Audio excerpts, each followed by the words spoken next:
develop Denver. Whose first time is it to develop Denver? Yeah, okay. Who's been here more, who's been to 3 developed Denvers? What? Anyone at the whole 5-year birthday? Randy! Yeah, so we're celebrating our 5-year birthday for developed Denver, which is super awesome. And it kind of all started with the idea of Drew and some buddies having drinks and just saying we should have this meetup, we should do a conference and just bring everyone together.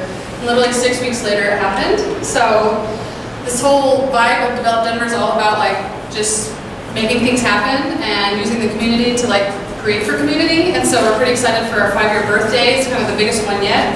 Multiple venues, so hopefully you guys are having a nice time, meeting some good people. And the theme for this year is do it yourself, and so the idea of just self-creation, that energy that comes from within that helps you like manifest things, and developing yourself, developing Denver through sharing your art and things like that. And that was kind of the inspiration for the panel that we have tonight. So we're really excited to kind of be with you guys. Local makers here with us as well, and maybe I'll introduce myself first and then the group. I'm Alison Lawrence, and I'm on the planning team for Develop Denver this year, likely part of it last year as well, and currently I am a user researcher for a lifestyle company in Louisville. These are some of my colleagues who just drove down to be with me. They're awesome. Yeah. And then to my right here, I have Boxwood Bill, aptly named. This is awesome. It's like in his epitaph even. It's going all the way. Awesome. And if any of you guys have been down to Code today, you've seen his pinball machines that he make. We're all welcome back to go back there. If we have 16 people, we can do a tournament. Just so you know. And then to the right of him, we have Miss Kiwi here. She is our crafter in the series, runs Craft Boner, a little shop that she's made. We'll learn more about that here. Laugh out loud. Yes. A lot of curse words. Does she know? So actually, I had like a grandma once, and she's like, "Is Boner your last name?" And I was like, I know. Well, I was like, no, it's not my last name. And she's like, well, back in my day, and then something very sexual. And I was like, isn't that weird how words change over time? Totally lied to her. Completely lied to her face. So it's awesome that she has even had the gumption to be like, just to clarify. She was educating you on that word. Right. yeah, she was like, oh, it's a good one. Transitions nicely into me since I am a grandma. You're basically a grandma. So she makes pies for a living. Over here from Long Eye Pie.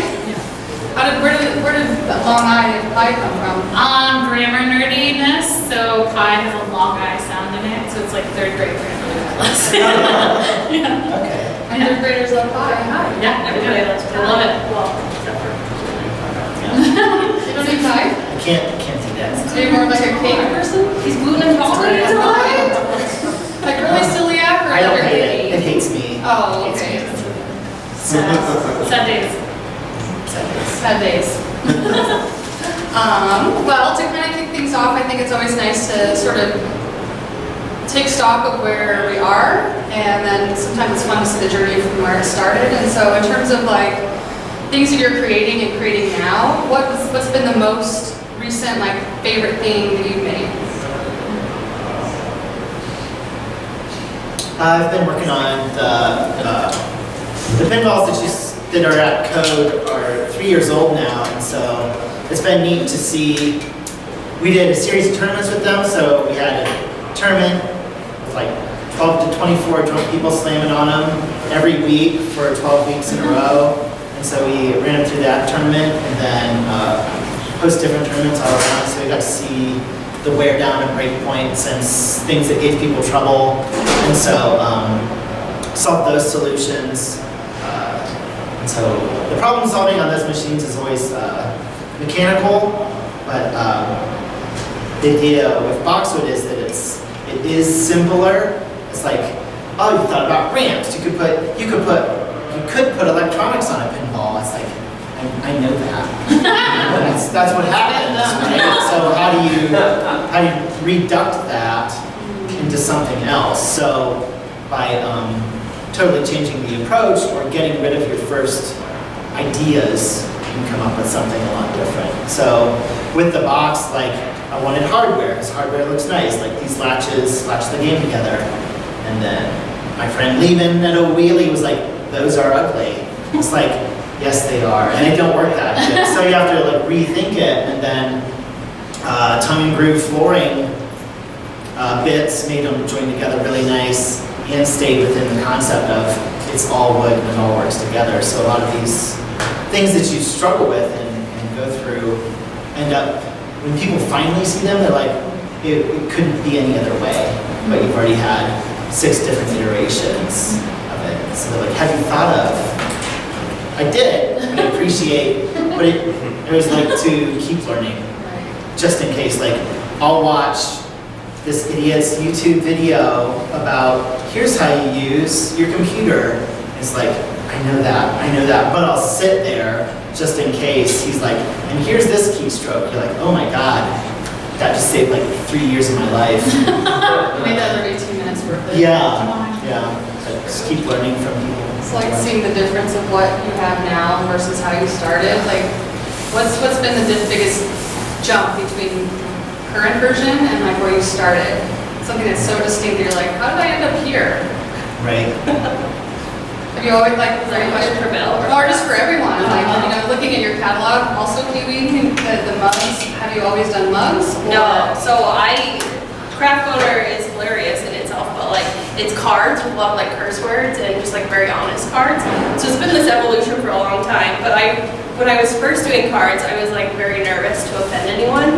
I was like, oh, this has the F word on it. We'll see how it does. I don't know. And then people loved that card. They were like, make more like this. And so now like everything has the F word on it. And so it's kind of, well, not everything, but it's kind of fun to like go from something being like, I wonder if dad ass is gonna offend someone, to now being like my bestseller is a card that says your penis is my favorite. So it's like a very different shift of just being like, I'm gonna go with it and just see if someone likes it, and if they don't, that's cool.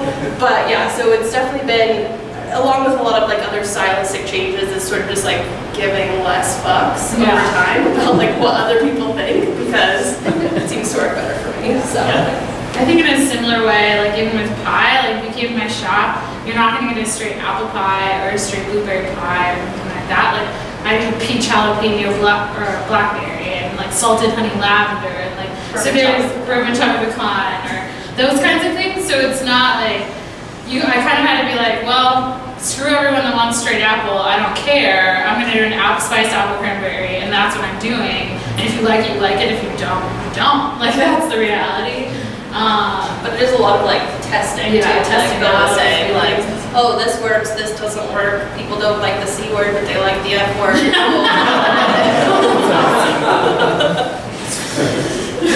A lot of testing. Yeah, a lot of testing. What's like on the journey of that process? What was something that kind of surprised you? Whether you like however your work came out, or something about yourself that wasn't really what you expected going into it. Well, I know I personally never like considered myself to be like an artist, because I actually used to fix computers a long time ago, and I was really good at it because I got these little tiny hands, so I'm really good for all the little parts. But I tried to do all these other things, and it just like didn't work out for me. But even like doing Craft Owner, it's been like close to 4 years now. And I was like, yeah, I like draw stuff and I design things, but I'm not really an artist. And then I actually got asked to do like a skateboard at a gallery show for charity. And so it just like really pushed my boundaries. And I was like, oh, this is acrylic paint and I'm doing this and it looks good. And okay, cool. So it's one of those things where it's like when you push yourself to do more than you think you can do, it's like kind of surprising sometimes to see the results, stand back and be like, shit, I did that. That's cool. So that was for me. My biggest surprise was I made my pinball machines and took them to the Pinball Showdown. I was like, I'm going to sell all these because they're awesome. And then to those people, these weren't pinball machines. these are pinball machines. With bells and whistles. This, what you've made, is not a pinball machine. So what I thought was my main crowd was not my main crowd. They thought something completely different. And then so through the tournaments and stuff, you get to see who your actual crowd was. So like being ready, it's still hard to accept that because that's, because you're like, well, I'm making a pinball machine, but it's like, no, it's a very action-based board game. It's like a niche of Yeah, it's a niche of, it's for people who are pretty sure they like pinball and want to play it. You know, not somebody that's like, I have $100,000 of pinball machines in my basement. You know, it's different. It plays fifth in the state. Yeah. Like all subculture. Yeah. Oh yeah. So it's so slowly seeing some acceptance from those people, but also realizing that's not my audience. Yeah, and I think for me, like the huge surprise, actually, I was just talking to Kiwi about this over drinks before this, but has become recently. I've been in business I had an Airstream trailer and did pie out of that for a couple years, and we just moved into a storefront about 6 months ago. It was about like 3 years total. So it's taken 3 years for me to realize when I moved into the storefront and had to start baking like a million other baked goods to fill a bakery case in the morning, that the reason why I like making pie is because the insides are really colorful, and that's like the artist inside of me, like the painter at a young age, came out within like the pie color stuff. So it wasn't even the baking process. It was just the insides of pie. And so then the new revelation all of a sudden was like, oh, like I should do, so I'm gonna start doing cakes and stuff now that are very like abstract expressionist kind of cakes that are based around color and texture and stuff like that. And that's a very new thing to me because I always thought it was like this process of baking, like making the crust and insides and doing the lattice on top and all of that. It's a recipe and a formula. Yeah, I thought it was the recipe and the formula that I loved. It actually was like the color of pie, like when you cut into it, it's like peach, blackberry, jalapeno, and you see orange and purple and green, you know, much different. So. Do you find yourself looking at it more than eating it now? Oh yeah. I like barely, I mean I still love it, but I barely eat it. Like today's I eat the taste testing. Today's my birthday and I didn't have enough time to make my own pie for my birthday today, so I was kind of pissed about that because I really wanted strawberry rhubarb because that's my favorite pie. But yeah, I don't eat it as much anymore. And if I do eat it, it's like 2 bites and then that's it. I've switched since I started the bakery. I switched my taste buds. I've switched from really heavy on like sweets and like loving sweets to like switching to savory. Like now I like love savory foods.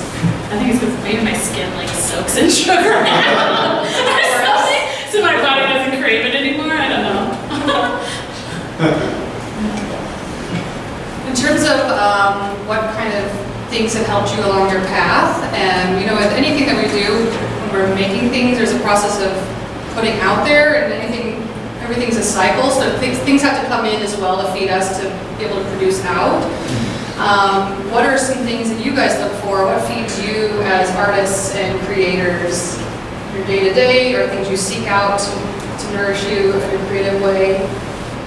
Being with other people. You two have a podcast, I'm sure that feeds some sort of connection. We do have a podcast, guys. In case you're interested. The Boozy Makers Club, and It's a lot of Q&A laughing for an hour, and we binge all of it. Yeah, and we would laugh a lot about stupid shit. Like onion dip, French onion dip, we like had this whole like 5-minute bit about French onion dip. And all that. Tinder, dating on Tinder, we You also guys talked about that for about 15 Yeah, minutes. it's a very smart question. We do. Conversation. Yeah, we ask questions. And it's all like creatives and entrepreneurs, people in the Denver area. Small business owners. Yeah. That's helpful. For me though, because I lived in Boulder, I moved back from New York a couple years ago. I lived in Boulder. I fucking hate Boulder. Like it's so terrible. But sorry about any Boulderites in here, but like I'm not a Boulder person.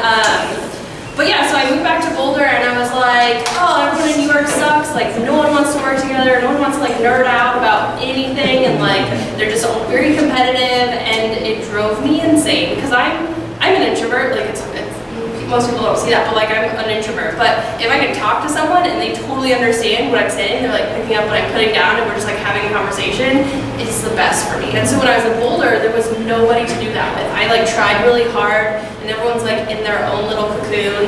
And so I think that was my favorite thing about Denver actually is, and it's probably the same for you guys, but like even in the crafting world, you can go up and be like, I stalk you on Instagram all the time, like can we be friends? I'm really sorry, I know that's creepy, but like you're awesome, and I think we could do really fun stuff together. And so it's really nice having that community. I feel like that's when I've really grown, is because I can bounce ideas off of people and they can be like, that's fucking stupid, like you're charging too much for that. And I'll be like, oh, okay. And then I change like accordingly, but then I can also be like, would it be crazy if we did a podcast and like just interview people? So I think that's the biggest thing for me, is like having a community of like-minded people that I know are like sort of my support system, and I can go to them and ask them questions and get advice and whatever else. That was like the biggest thing for me, is having that, because I've never had that before, and it's one of the reasons I'll never leave. So, yeah. Community is something that's pretty active for you in the pinball side of the world. How is the old pinball community? Right? We kind of straddle like art and pinball. Yeah, straddle art and pinball. Do you lean more pinball or do you lean more art for the network or the community that you orient in? It's both. Okay. You can have both. Yeah, so I did, one of my friends, Kevin Ryan, he owns a lot of pinball machines and he has a lot of game knowledge. And so like, the thing that really opened my mind and made me interested in doing pinball was the Special and Lit pinball movie. They finally interviewed Lyman Sheets. He's the one that writes all the rules for the pinball games. So it's There's a person that writes all the rules for pinball. he writes the best rules. so there's a person that makes up the rules and codes them, and so he it's not, so if you know what to do, pinball has very deep rule sets. It's like do this to do that, to do this to do that, and if you do this, you can go over here to do that if you're making all these shots.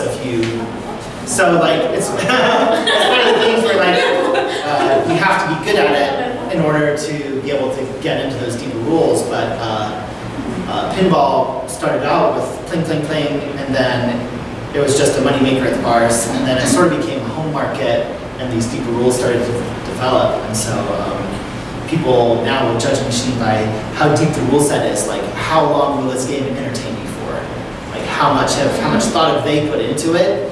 Because eventually it was like, well, there's a fan of shots, and there's about 7 or 9 shots that you can shoot.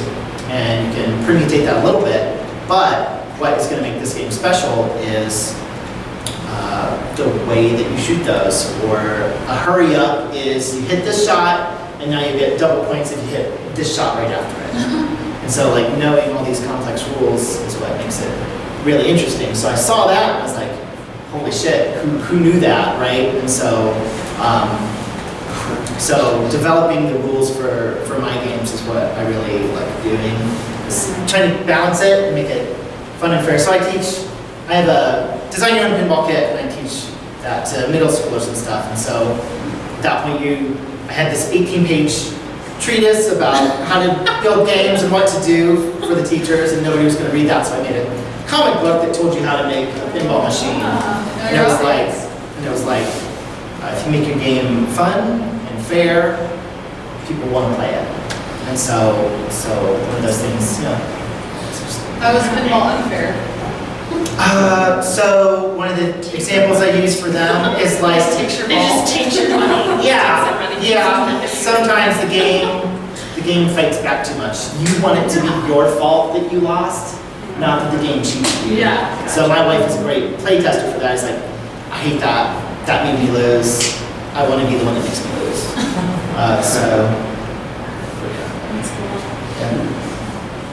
Interesting. So I like making the rules up. Maybe that's why you went toward the Boxwood side? Yeah, so the thing that feeds me on that is that it's half pinball, half board game. And so I've gotten pretty deep into game design and game history and where all that comes from. So, in terms of like the business aspects, that's some things that come up often. I hear people saying like there's the element of being creative, but to have a business at it where you're paying your rent and like to go from your the trailer to a standalone, like that's next level stuff, and that's business shit where it gets real. Like, Shit got real. Shit got real. you're like, oh, this is really happening now. Like, how have you been able to kind of create frameworks or structures in your life that you're like, I have to pay bills, I need to send my invoices, like the sort of adult part of having a creative business? What's something that helps you make sure that you keep your shit together? I How are you? I mean, I hired a bookkeeper. Like, that was what, as soon as we moved into a storefront, I was like, hell no. Like, I'm not doing this anymore. Like, I know that I'm not the best at, like, calculating all the things and getting sales tax and all of that stuff. So I hired a bookkeeper.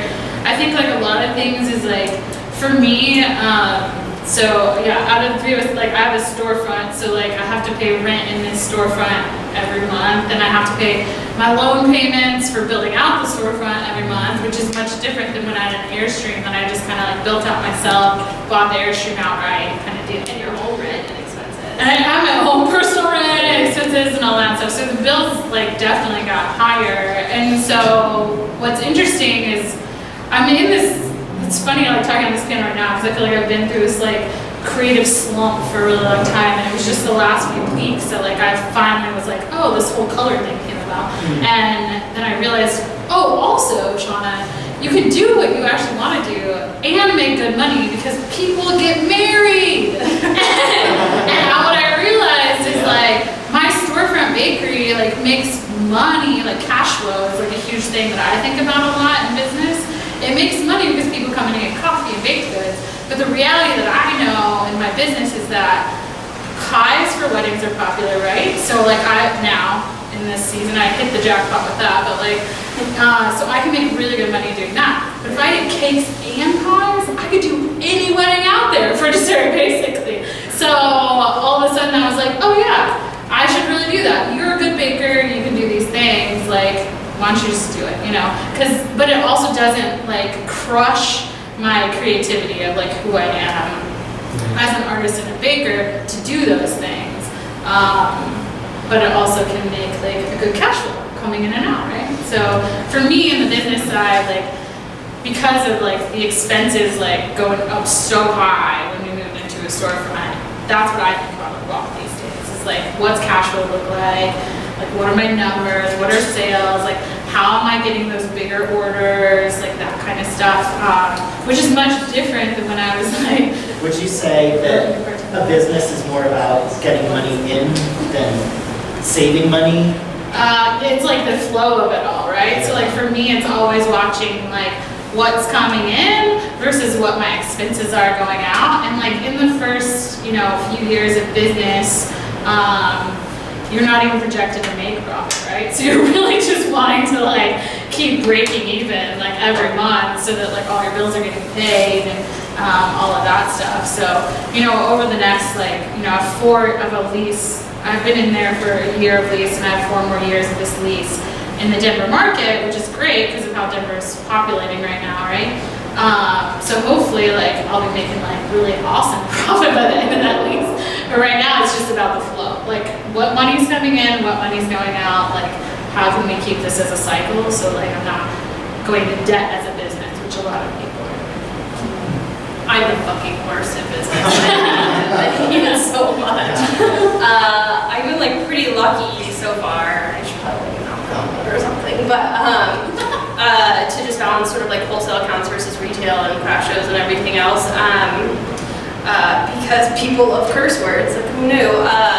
But so yeah, I've been pretty lucky. I am probably gonna hire someone this year or next year because this year, like the months leading up to taxes, I was like, I hate this so much. Like just staring at my computer, just being like, this is the worst. Just like downing a bottle of wine trying to do it. So I am not a good example whatsoever for that sort of thing. But I think it's sort of knowing when to reach out about certain things. Like if I have a question and I like really can't figure it out, I'll like just go groveling to my dad, like, Dad, how do I do this on my tax return? Or a friend of mine who knows how to do something. I think that's the biggest thing for me is like knowing my strengths and my weaknesses. And I know that my weakness is totally like the business side.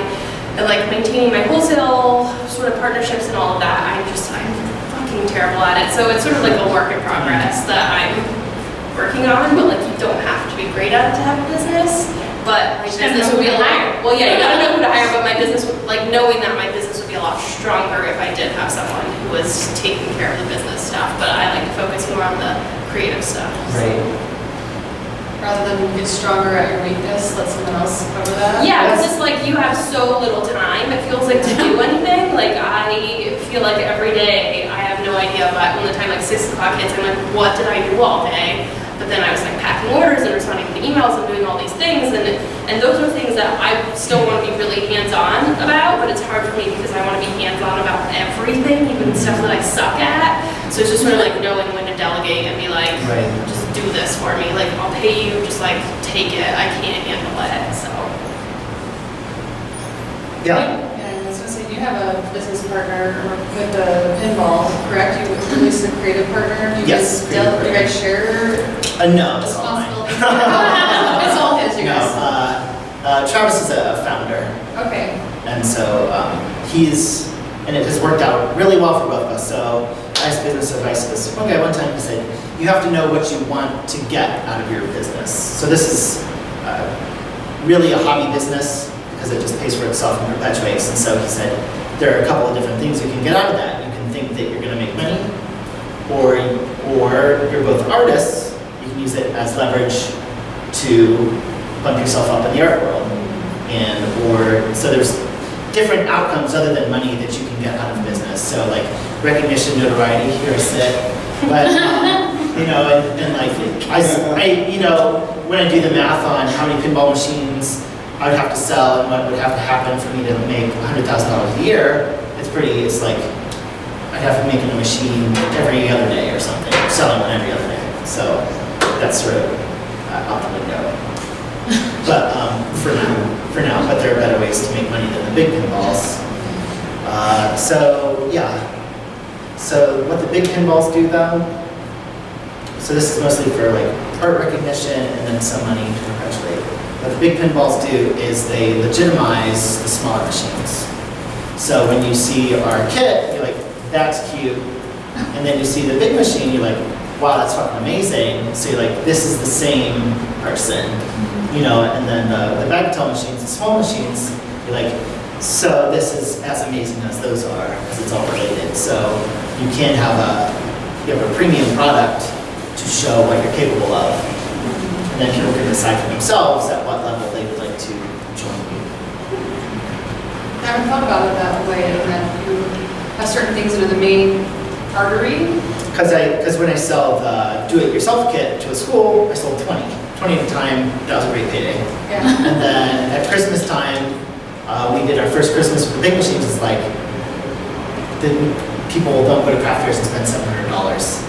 And then, they spent $95 like crazy because we had the best thing there. It was like For the kids? for the bagatelle. Oh, You're like, okay. this is amazing. This is what we want, even though it's more than we were thought about spending today. So we bumped the price up from there, and then it's like, this is a great gift. People have spent.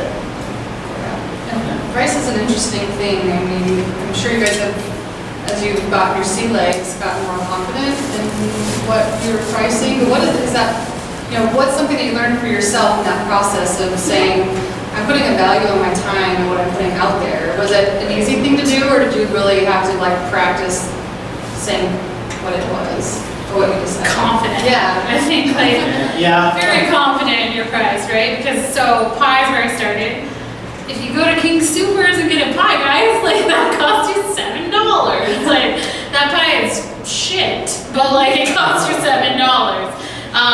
Whole sweet pies in my shop are $28. So like you have to like really value the fact that like I make every piece of that pie by hand. I don't use any equipment other than a rolling pin and like a pastry blender, So, and you have to value like the taste and the fact that it's a different flavor profile and like all of that. So there's a lot of like outside variable value that goes into that instead of just like, oh, I need dessert for this like party, You have to like really consider all of those things. So, but you have to be confident in that price, right? Because like I know that if I'm getting fruit from a farm, I can't price a pie, and making everything by hand with the labor and everything, you can't price a pie at $7. Like, that's not even gonna cover my costs. So you have to like really, I feel like I've had to be like very confident and not shy away from a price point, because people can make you feel kind of bad. Like, Do you get an opportunity to explain that to them though? Do you feel like sometimes people walk by and they don't even, you just, I mean, convey that value? maybe to a fault, I like to explain it to people. They're like, no, it's fine. Like, let me tell you all about it. Let me tell you that. This long, yeah. But like, I mean, I think especially older generations, like sometimes like the pie generation is like this older generation a lot of times, and they're like, they do think that like things should be super cheap.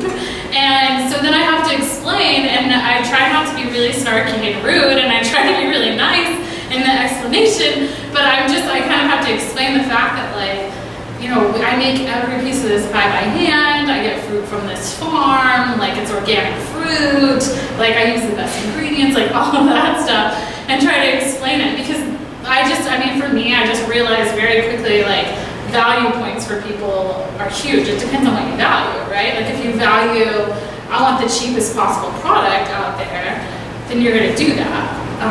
And you're gonna go to the grocery store and get a pie. But if you want like a, you know, handcrafted pie with farm fresh fruit, like this experience, then you're gonna do that.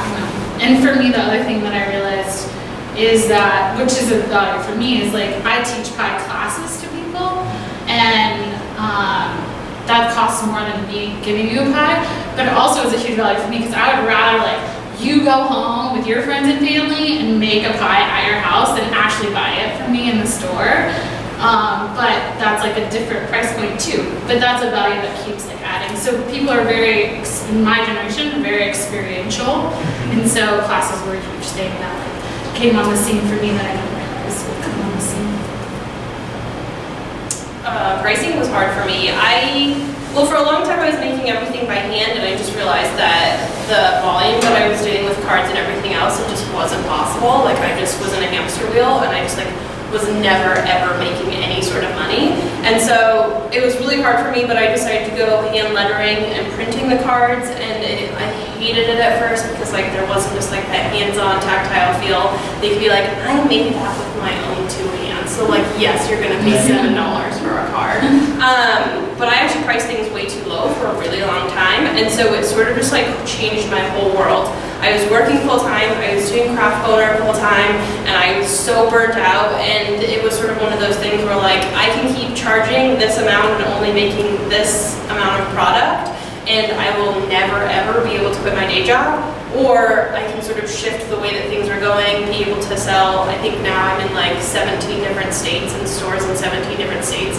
I never would have been able to do that if I'd made everything by hand. So it was like this weird dichotomy of like being hands-on or hands-off, but it just made more sense for me to like keep my personality and everything into it, because for me, what I realized was sort of the opposite of Shauna, is that people were buying the cards because they were funny, not because they were handmade. And so I had to figure that out. I had to be like, this is what people value, is the laughter, not the fact that I'm sticking vinyl on every single card. It actually doesn't feel it down in quality to hand letter print. I don't feel like it does it down. Right. So it was weird. Yeah, so it was a very different thing for me to realize that I should go this route because people don't care about this aspect of my business, but for other people it's a huge thing. For people, you know, for you I'm sure like the fact that it's hand assembled and everything else is a huge selling point, but for me, nobody cared. Nobody was like, oh, it's funny, but it's too expensive for how funny it is. People like it, but they never pay you for your time.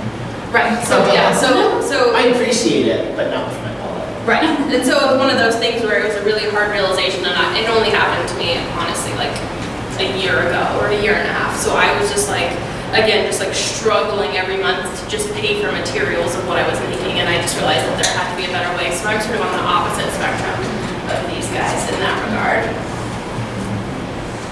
Did you start getting some of your, I thought you had started getting some of Pinball CNC by someone else, or are you still doing it? That's one part. Okay, yeah. That's So you like- hand assemble the whole. Yeah.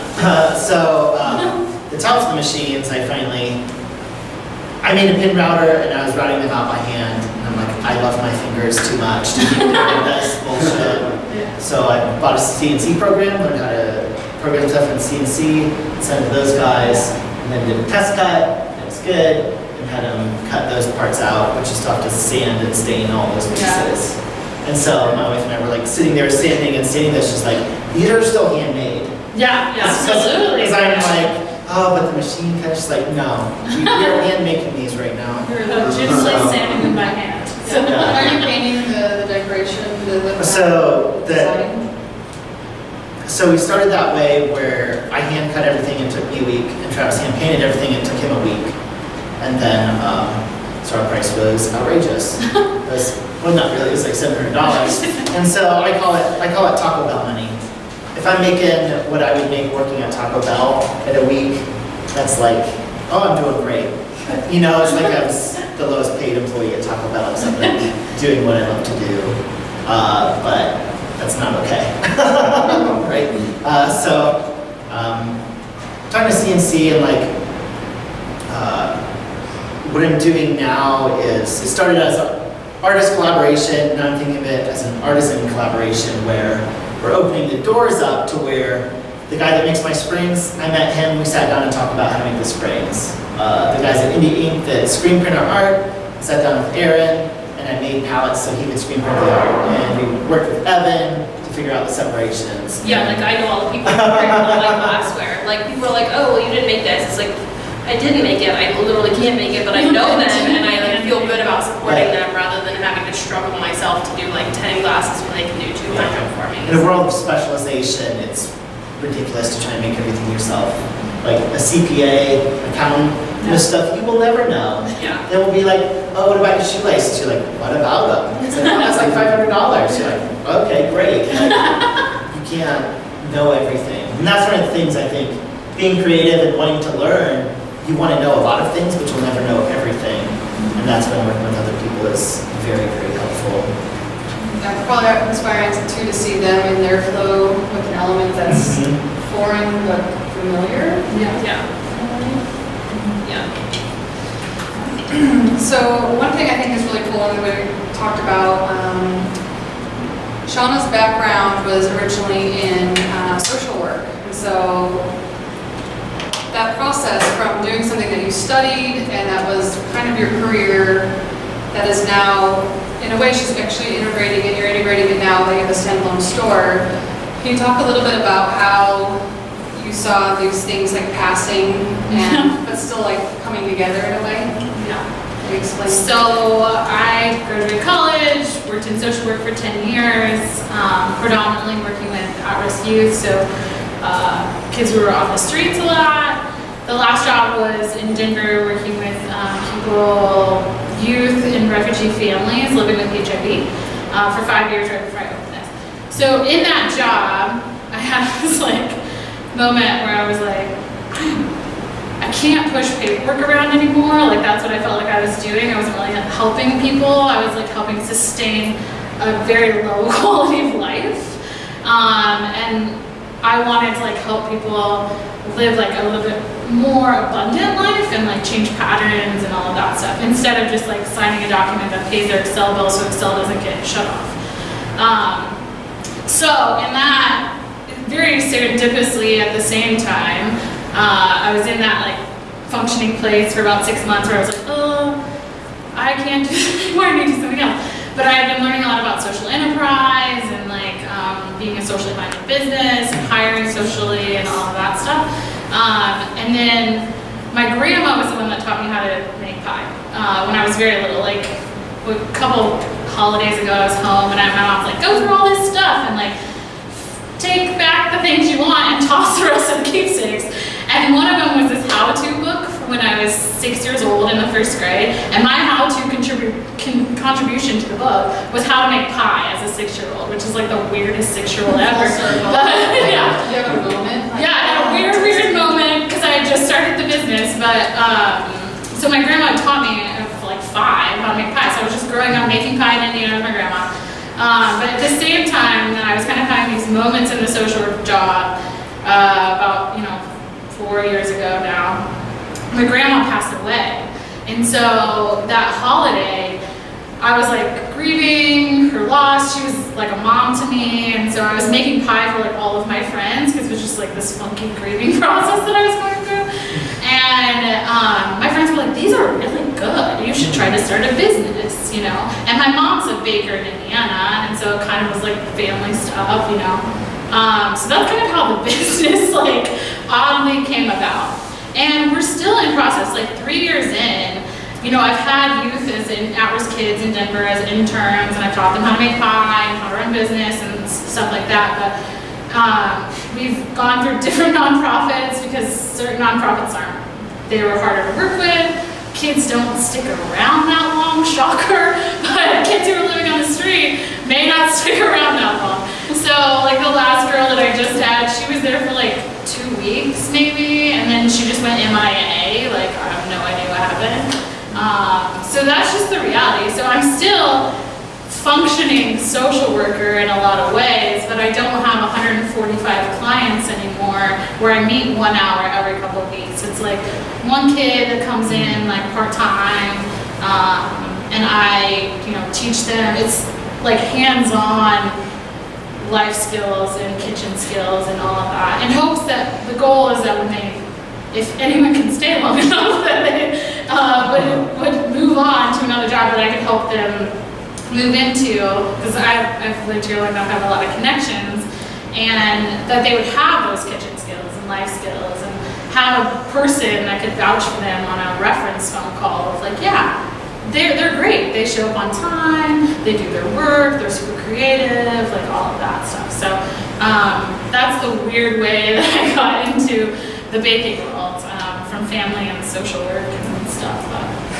How do you get connected with the youth? Is it via those nonprofits?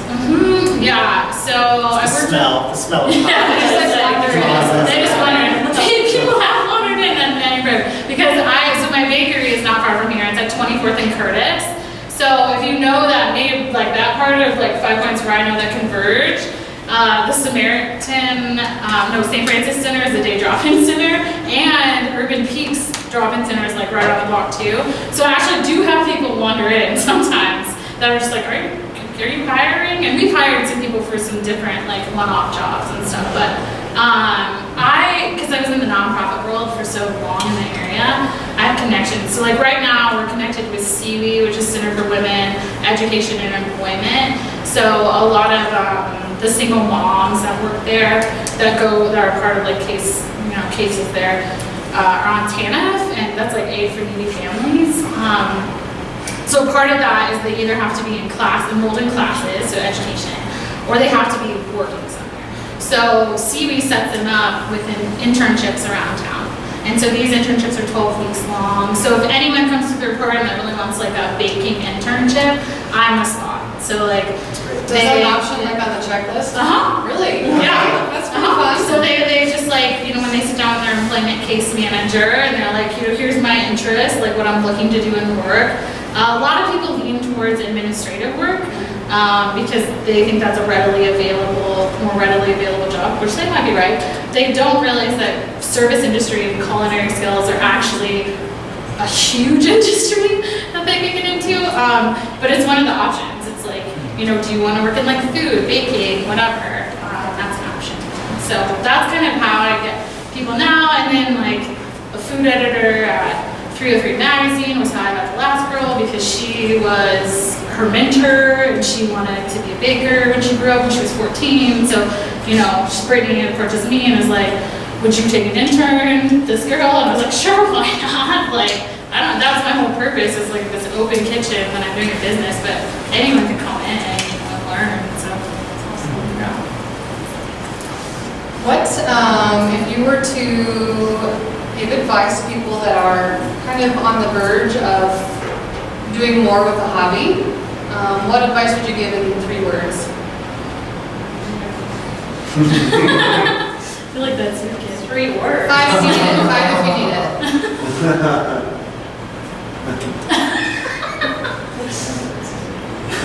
Be realistic about your goals. Okay, that's 5. Because sort of like Bo was saying, like if you go into it as a hobby, you get enjoyment out of it. You never expect to like quit your job or whatever work you're doing, and that's cool. And people, I think a lot of times people don't think that's legitimate. But I know so many people who are like, oh yeah, I do this on the side because it makes me happy. Like I still like my job and I want to keep it.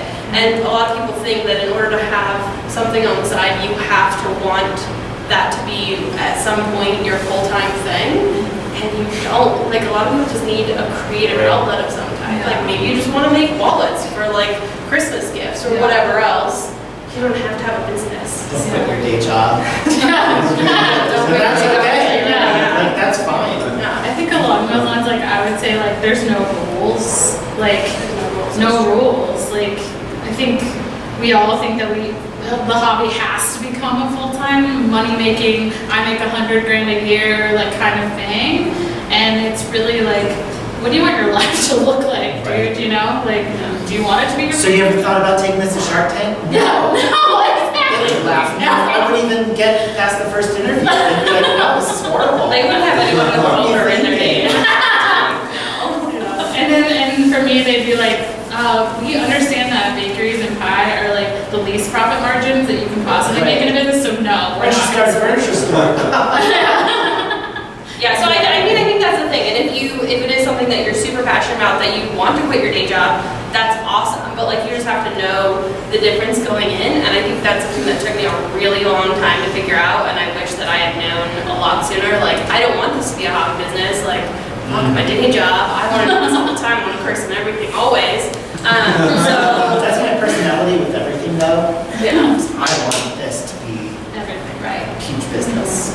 So yeah, as long as you know what you want and you go for it and you're okay if it changes, because it might totally change. Like you might want to have a wonton truck and then you make like 600 wontons and you're like, no, Well, absolutely You're not. like, this is what I want to do. Which happened to You start doing that, but what is, then you realize what the need you're filling is. Yeah. And so you do what you want, people see it, and then you start to realize what the need was. Yeah. And you move towards filling that need. Well, it's nice to dip your toes in too, because if you dip your toes in, it's really easy to adjust after that. Like you can see what people's reactions are in your life. You can do like a craft show or, you know, whatever, and you can get that feedback and then be like, oh, okay, people don't care at all about this, but they lose their shit over this. So like, let's go this direction. So it's good to just be able to know that's an option and that you don't have to dive in immediately So just because like early, show people what you're doing early. yeah, a lot of people You'll dive get in. you'll get in too deep Yeah. with something that people don't give a crap about. Yeah. You should have been like, here's this shitty thing I made. They're like, that's great, or this is terrible. But to be fair, you have to almost make it to put it into a place where people are like, no, but then for you, you kept going even though the cost I made to, involve people, so you also have to like. Anna was like, you guys, Anna was like, you guys should make a pinball machine. I made this weird little thing, and then they're like, that's awesome. So I'm like, great. The board game pinball things, neat idea, keep going. Well, yeah, you definitely, I think patience and determination is a big thing because the first market I ever did, granted I was doing jewelry at the time, which was fucking terrible, and I don't know why I did that, but again, it was like something that I changed over to. I think I made $10 in 2 days, and I was like, yes, $10, and then afterwards I was like, that was actually really terrible. That was really, yeah, I paid $300, but I made Don't $10. do it for the money. Don't ever do it for money. But this is one of those things where like, if you're really passionate and you really care about it, then all those setbacks and like shit that goes wrong, because everything will go wrong, If you want to it make doesn't money, matter. get a job. Yeah, If you want to make money, get a job. yeah. Or you gotta be super patient and wait. Yeah. Keep Well, driving. Well, that's the thing too, a lot of people expect that it'll happen like immediately. Like people come up to me now and they're like, oh my gosh, I've seen your stuff at the Denver Fashion Truck and here and here and here. Like, what's your secret? Like, how did you do it? And I was like, I've been busting my ass for 8 years and you just now know who I am. So like, that's sort of a clue that it takes a long time. Like, it's not gonna be an immediate thing. So. Yeah, you guys have any questions for the group? Anything we haven't covered that sort of you'd like to hear us talk about? At what point did you decide to quit your job and do this full time? We kind of different things for that, because I quit. Yeah. I quit way too soon. I'm a high risk person, so I'm just like, balls to the wall, we're doing this, I'm gonna figure it out. So I quit way too soon. I did a Kickstarter to do the Airstream and all of that, and I was like, yeah, I'm gonna quit after that. And then I realized up like some random work here and there to like bills paid and all that stuff. And now like I'm at a place where like full time is legit, you know, like I can pay myself and my rent and all that stuff. But Kiwi's the opposite of that. Kind of bird. Yeah, no, I've been doing this for like 3 years, and it was just this February is when I went full time. So people have been asking me for years, like, oh, you do this full time? It's like, no, I slave away at my 9 to 5, and then I come home and I work all night, and then I don't have a social life because I work all weekend. And so it's been really great. It's been a great summer because I like have time to do like fun things. But actually, I had an amazing. The Denver Flea last year was like 4 days, and it was just like incredible. I sold the holiday flea, and I sold probably like 400 mugs and like a shitload of stuff, and it was just like, I was just like looking at my square totals every day, like, what the fuck, like, how did I do that? And so, it was sort of like a nice little nest egg to be like, well, even if for like 3 months I can do this, and then I fucking fall on my face and I have to like come groveling back for my job or another job, like, I'm gonna try it. So I like felt safe enough that having that little bit of savings that I could just fucking dive in and go for it. And again, not come with, but I'm still fine now. Like, I still have most of that savings just because having more time to put into the business means that I actually make more income out of the business. So it was something that I was struggling for a long time to sort of make a little bit of money here and there, but now being able to like fully be dedicated to it has actually like helped so much. So I was very careful about it. I planned a lot, and I didn't quit my job for a very long time, even though I was fucking miserable. I hated it so much. So it's sort of like two opposite ends, but Mine was 6 months. yeah, mine was like, But I had to take part-time jobs later because I was like, oh shit, I can't pay my rent. Yeah. And that's- yeah, and so mine was 3 years, but the nice thing was that I talked to a lot of people too who had quit their jobs, and so for me, I'm like a very logical person. It doesn't seem like, but I'm a very logical person in like the way that, especially when it comes to finances, because like my parents were always like, if you don't have any money, like we're not gonna help you, and like fuck you, you're gonna be homeless. So, which is not true, I'm sure. But so I've always been very careful about it, and I listened to all these other stories of people who were like, it was way too soon, like I shouldn't have done it so soon, and so I was very careful. So I'm glad that I did it that way because I learned from other people's, I wouldn't say mistakes, but like experiences. So. Right. Third option. Couldn't get a job, invented one. So I was like, yeah. Applied to the mailroom somewhere, didn't get it. I was like, fuck this. I'm done. Making art. I'm done trying to impress people. Yeah. What's your favorite ways to get yourself out there? You know, Instagram, website, craft fair, like, The most annoying is the craft fair, but it works the best because people have seen you and met you. Well, it depends on which fair. It depends on which It's a little bit. A little bit. I would say for me, Instagram has been enormous for me, and I hate social media. Like, I stress out so much. Like, I don't know what to take a picture of. Like, I don't know what you fuckers are gonna like. I have no clue. But then when I it's hard right there, just say it. I don't know what you fuckers want. yeah, and so it was one of those things where once I started to be like, you know what, fuck this again. I don't care. I'm gonna put whatever the fuck I want to up here. And as we go on, I swear more. Sorry. But I was like, I've been drinking. But I just put up anything that sort of made me happy or made me giggle or whatever else, and I felt like word of mouth, especially on Instagram, like the more authentic you are, like the more you go, or the less you go into it being like, fuck, I have to do this, and the more you're like, let's play around, like let's see if I can get better at taking pictures, let's see if like this picture can be really crisp and wide, and like let's see if I can take a picture of this. It's sort of like a challenge for me now, and that's been crazy for me because it's sort of word of mouth too. Like someone will tag someone else on Instagram, and then I'll post something new. Like there was one point where I posted something on Instagram, and like 20 minutes later it was sold out. Like granted, there wasn't many of it. It was like 10 items or whatever. But still, for me, that was crazy. And so like having a community that feels passionate about you, even if it's 20 people who are like, this is fucking awesome, then they'll share it to like another 10 people or whatever else. So it's the same sort of thing at craft shows or anything that you go to where you get your name out there. If it's authentic and feels genuine, I think that people really respond to it versus something where you're like, I have to do this, like I have to go fucking sell something at this thing, or I have to post on Facebook today. If it's something where it's just natural, then people are a lot more likely to share it with other people. I would ditto the authenticity in Instagram, like in regards to social media for me. That's definitely where I like gained like a following in the area. The other thing is like for me, it's been those like random offshoot, like not full on markets, but this one person at a shop being like, do you want to pop up and do pie? So like mine was like years ago. I don't know if you guys know the business Berkeley Supply, but they're off of Tennyson. They have another location off of Colfax. Well, he had been in like the restaurant business with Jeff Osaka, who had 12 restaurant, now has Osaka Ramen and sushi, and is opening up another place.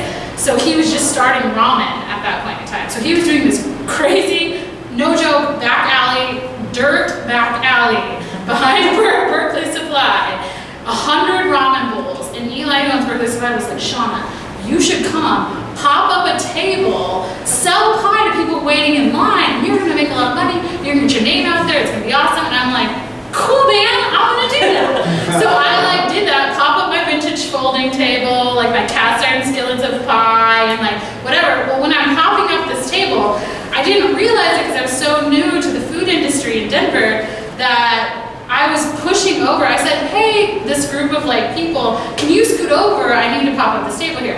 I was pushing over like the food paparazzi of Denver, basically. So like 303 Magazine, 5280, Denver Post, like all the big publications in Denver. I asked them to move.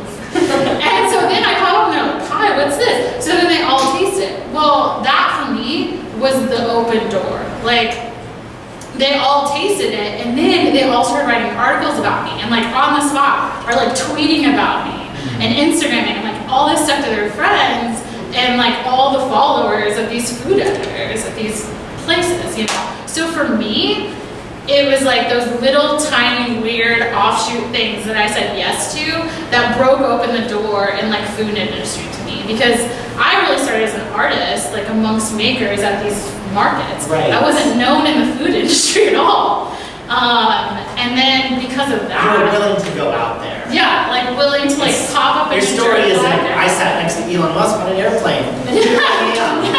No, it's you Yeah. willing to go out and do that. Yeah, just saying yes to like the weirdest stuff. And the more I chances you do swear. that, the more chances there are Exactly. that you'll run into those people. Then you're getting confirmed that's a good approach, and so you're open more, and Yeah. you see more, and then embrace more. Well, yeah, and a lot of stuff that you like say no to, like fuck up nights. There's a thing called Fuck Up Nights Denver. It's amazing. But my friend Lola asked me to do the first one, and so I was nervous. I'm gonna be really honest, got blackout drunk and just stood up there and like said stuff. I have no idea what I said up there.